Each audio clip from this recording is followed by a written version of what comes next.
8 out of 10 businesses fail?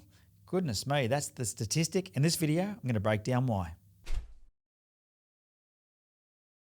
G'day, Ben Futrell here, co-founder of Max My Profit. We're all about helping you build the business you imagine. Now, if you imagined having a business that was profitable and didn't fail, then you're going to love this video because I'm going to break down exactly why I think a lot of businesses fail.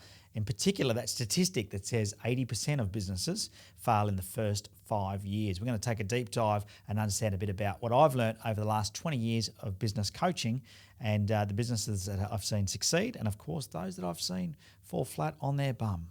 If you're enjoying this content, let us know by giving it a thumbs up and make sure you hit the subscribe button as well so you don't miss out on any of the other content we've got coming your way. Let me ask you a question. Why did you start your business in the first place? I want you to start thinking about that. Why did you start your business? Was it because you wanted freedom, more time, more money, maybe to be your own boss? Maybe you're good at what it is you do. Whatever it might be, I can guarantee that I ask that question, the likelihood is that you did not say, Ben, I started my business to fail. Nobody ever does, yet 8 out of 10 businesses do fail. So it pays to understand a bit about why that is the case, because what we want to know is if no one ever goes into business intending to fail, why is it that so many do? Well, let's have a look at the critical parts of a business that lead to failure. Or when a business is closed down, it is typically because of lack of money. And this is a big thing, is cash flow. You've probably heard that the cash flow is king or profit is king. I'm going to say that both of those things are vitally important. And in my opinion, the reason most businesses do fail is because they run out of money and they're not profitable. And so I always say, I've got this little formula, which is cash flow times profit equals business. And if you've got a great business, the likelihood is you've got great cash flow and great profitability.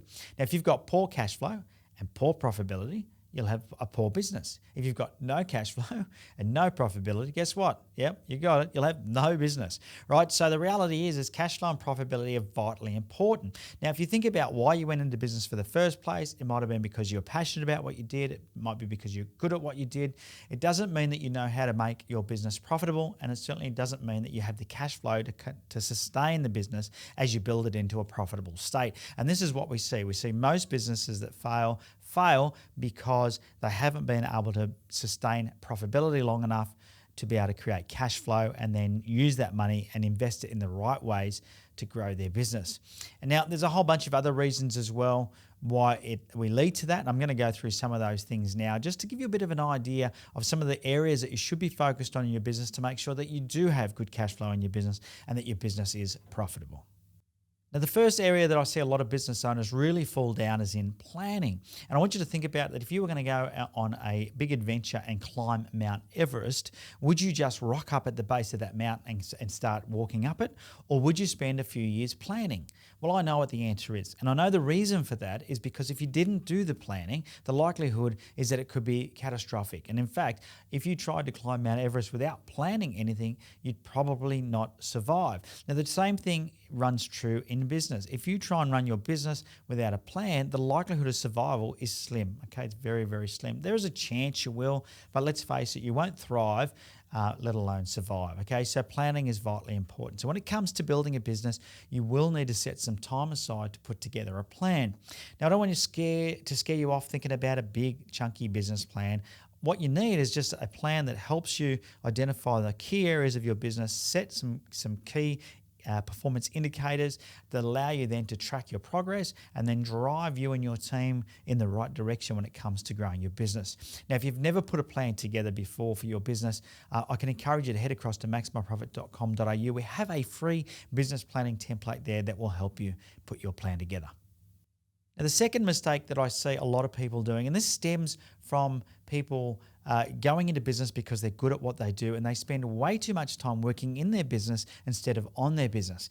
And I ask you this question, if no one is working on your business, then what is going to happen to it?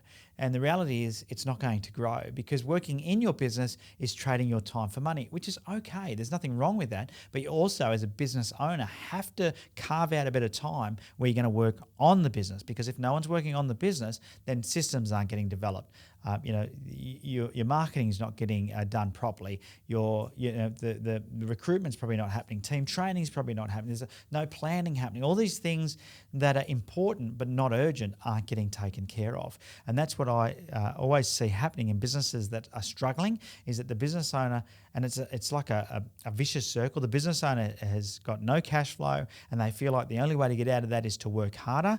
And instead of trying to work out why it's happening and start to put some other things in place in the business by working on product development, or working on systems, or working on team training, or whatever it might be, working on marketing.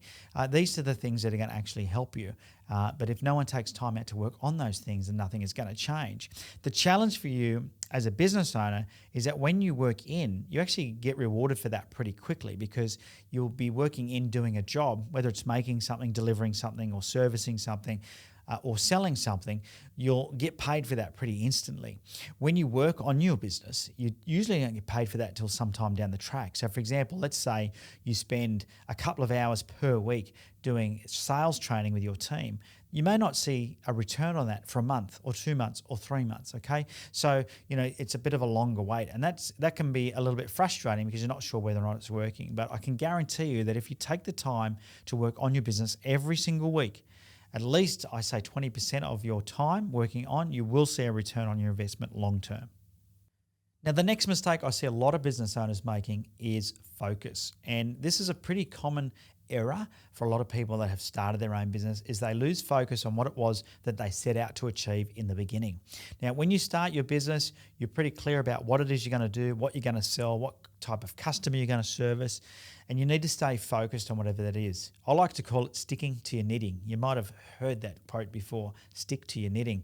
And if you ever hear interviews with Steve Jobs, one of the things that he says that he's quite famous for is that he's very, very proud of what they didn't do, because there was lots of opportunity at Apple, right? Apple had people coming to them left, right, and center, offering them different opportunities to get involved in developing other technology. Instead, they just really focused on developing the iPod to start with, and then of course the iPhone, and then the iPad, and they've got these personal devices is where their niche is. They really didn't go too far from that, and that's how they built an amazing business, was staying really focused on what it is they were trying to achieve, or what they'd set as their vision.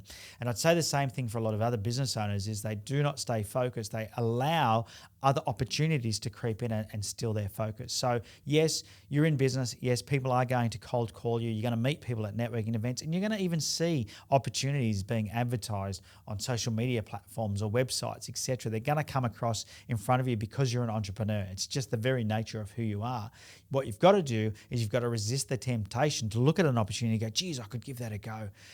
Now, it may be the path you need to go down. Who knows? I mean, with the pandemic that's hit the world over the last couple of years, making us have to rethink how we service our customers and how we deliver our product or service, sometimes a new opportunity is what you need to succeed. But in a lot of cases, all a new opportunity does is distract you from the core vision that you were trying to achieve in the first place.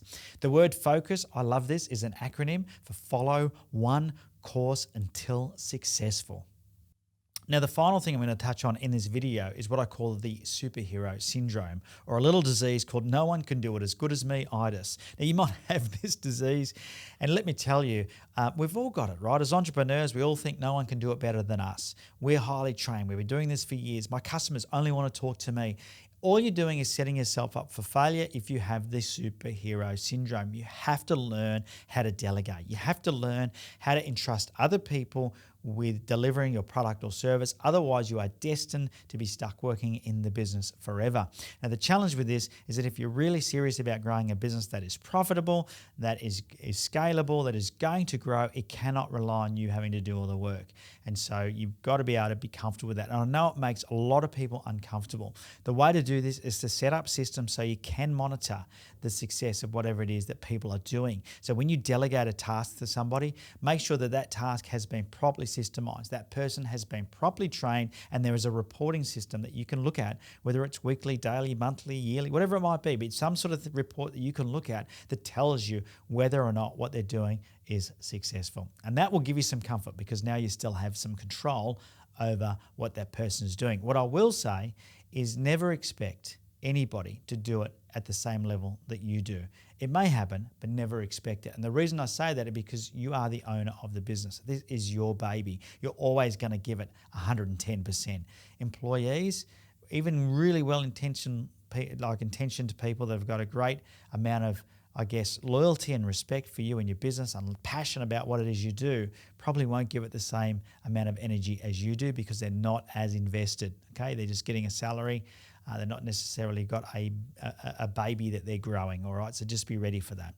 All right, if you found this video helpful, make sure you hit that thumbs up button. If you want any other help growing your business, by the way, head across to maxmyprofit.com.au. We've got heaps of free resources over there. We've got a business plan template you can download that will help you take your business to the next level, along with lots of other goodies and a very active blog as well. All right, take care, and until next time, have a profitable day. See ya.